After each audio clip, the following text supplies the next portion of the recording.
Nagapanugyan ng Iloilo City Police Office ug ICPO sa mga tag-iya sa mga boarding house sa syudad nga i-check gid ang ilang mga borders.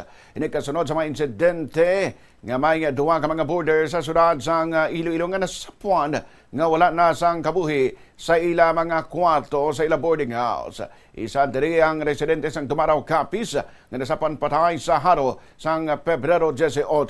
Isa naman ang residente sang Negros Occidental kag nasapuan patay sa iya boarding house sa La Paz sang Pebrero 21. Sa interview sang Bombo Radio kay Police Colonel Wilbert Parilla, officer in charge ng ICPO, iyagin pahayag nga dapat hatagan gid ang pagtamod kag tiempo sa mga boarding house owners ang mga nagatiner sa ila, agud nga malikawan ang kaangay nga mga insidente.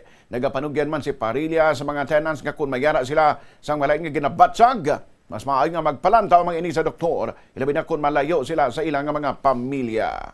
So maybe kausapin na natin yung mga boarding houses na make it sure siguro i-check din kung sino yung mga tumitira, kung may mga health conditions ba, ganyan i-advise lang yung mga tenants nila.